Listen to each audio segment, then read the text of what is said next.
Thank you very much for this opportunity to share with you some ideas about the landscape approach and its role in this climate debate.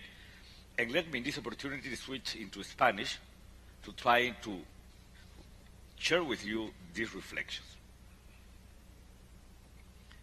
Para entender el rol de los paisajes en el debate climático y el camino hacia París, tenemos que aproximarnos al tema desde dos perspectivas. Desde la perspectiva histórica, que nos explica la situación actual y el camino hacia París, y desde la búsqueda del balance. Y lo quiero plantear desde esas dos perspectivas. ¿Por qué es que uno debe recurrir a la historia para entender el rol de los paisajes y los bosques y el camino hacia el futuro? Porque tenemos que reconocer que cuando el debate climático se inicia, en conjunto con el debate sobre la diversidad biológica, le dábamos poca importancia y poca relevancia a los bosques en el debate climático y una gran y relevante importancia a los bosques en el debate de la diversidad biológica. Países como el Perú, con una fuerte cobertura boscosa, parecían no interesarnos en los años 90 el convenio que venía discutiéndose y que se convirtió en la Convención de Cambio Climático, y al contrario le dábamos una gran importancia a la Convención sobre Diversidad Biológica y su aproximación on biological diversity and species, genes and ecosystems. This means that the forests arrived rather late to the party of the debate. We understood its role rather late, and we had to begin to mature and understand. These issues weren't considered important or relevant at the beginning in Kyoto and the beginning of clean development. The discussions in Marrakesh helped us to understand that the plantations had a role, but that the native forest also had a role within the mechanism of clean development. And so we began to mature and recognize that with scientific advance that landscape and forests did play a role, not just as retaining carbon, but also places which could have a value in themselves. And this is a historical element that we must remember and bear in mind, because very often we forget that the forests had an active market, but they had a very slow market role. And the problem is that we find ourselves in a situation in which the voluntary market has understood, but the market didn't generate the prices and values that would have led us to a more dynamic understanding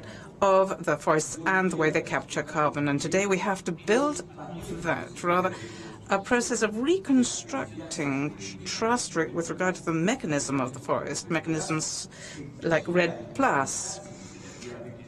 incrementing the value of the carbon and the value of other elements such as culture and biodiversity and others.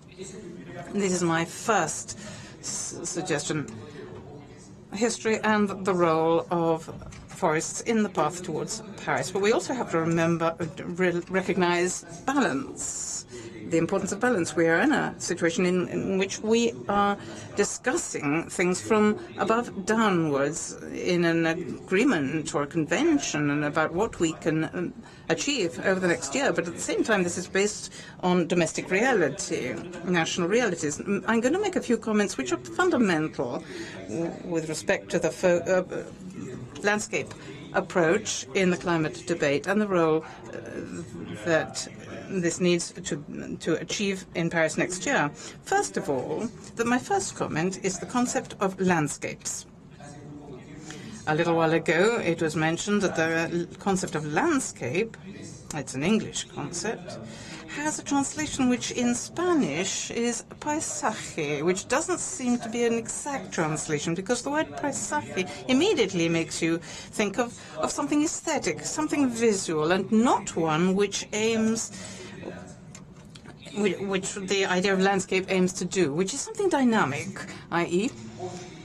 the forest is not isolated from the situation in which they find it themselves, or the local residents, or the structures developed in them. And what will happen in the future. There's a social and economic dynamic. There's a cultural dynamic around these landscapes, and that's why I like, in Spanish, to talk much more about scenery rather than, or situation rather than landscape. And we have to think about these scenarios. Landscape is a place which gives you food security. It also gives you water security. Very often it provides countries with energy security. It also offers health security, as the Global Content Programming said in this document called the Amazon and Securities. And this focus, this approach of landscape dynamics helps us to see the landscape in terms of these securities.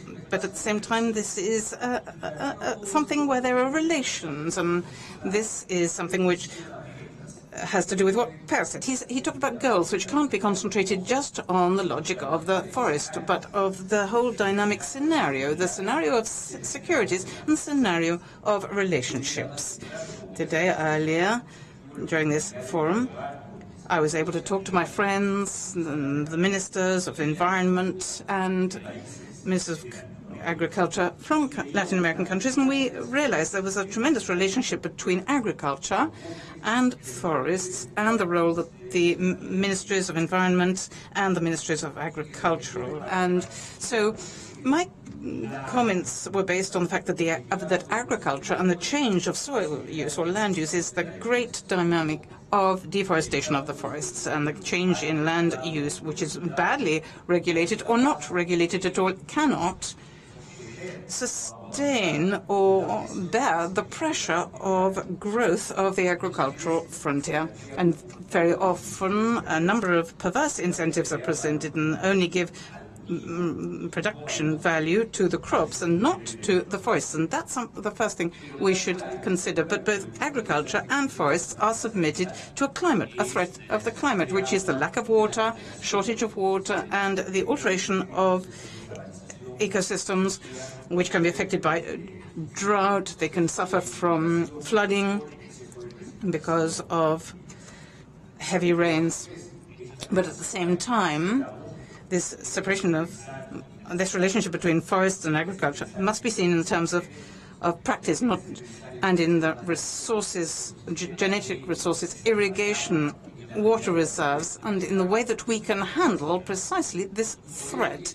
And that is why this path from domestic, national, and to global levels is something we have to understand, not just in terms of securities, but also in terms of relationships. Another comment I can say about how we see the landscape focus has to do with the question of values. Mechanisms like REDD+ have a logic of values, which for many people feel is limited when we only think about economic values or market values, when we all know that REDD+ is a mechanism in which the market values and the values of the economy must be additional to the value of culture and ecosystems. The values for the populations which live in these areas, a series of values which can make this mechanism real to overcome poverty and for including, but also controlling, deforestation. Because when we look at the forest as something which is isolated and separate and is just an element of the market, and we divorce it from cultural elements, that's when we fail to make sure that these mechanisms become efficient for precisely generating not just the capacity for capturing carbon, but also for overcoming poverty and respecting culture. So when we think about the landscapes, we integrate better the question of the concept of value. And my third comment has to do with challenges. The challenges of a country like Peru in this global debate and the path towards Paris start by recognizing and acknowledging that it is precisely these responsibilities the states are assuming in this debate on the basis of the national contributions that we can start to define with greater exactitude how we are going to tackle the questions linked to mitigations and adaptation.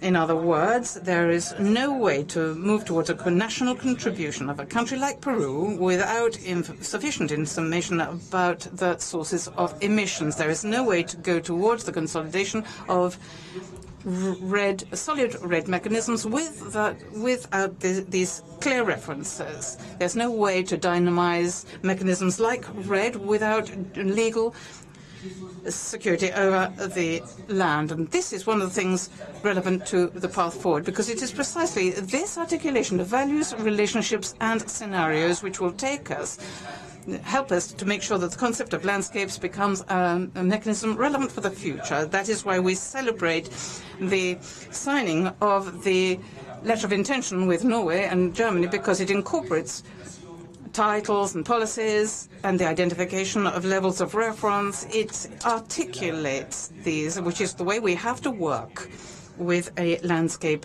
approach. And I want to finish by saying that the path to Paris, I think, has today in the COP20 in Lima the right atmosphere for being successful.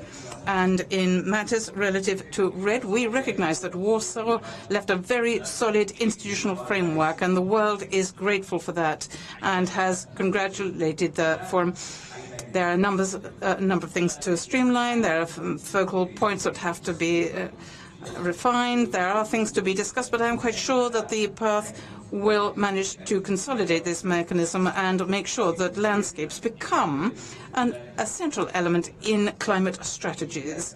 Tomorrow, Monday, precisely, when the meetings recommence, we will be celebrating the Red Day, and we will have a series of activities, one of which will be the presentation of levels of references of 6 countries. 6 countries are making progress in pointing out, in signaling and making a first significant step in saying how they are going to make sure that the forests are relevant in this climate debate. So, if we recognize that this is a process, and you have to go step by step. It's a process where no one can be a protagonist. It's a process in which every element that we get is one step further towards progress. We congratulate we celebrate the fact that landscapes, although they've come late to the party, are going to have access, even though they should have been there from the start. We know that this forum in Lima will be successful, and the path towards Paris will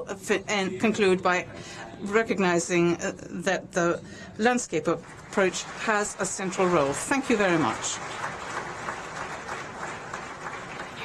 Thank you so much, Mr. Minister. And if I might just conclude the panel with a few closing remarks. We heard such great presentations, very, very eloquent about the history of landscapes and forests and getting us to where we are now and the tremendous progress that's been made. And that's due in a great part to everybody in the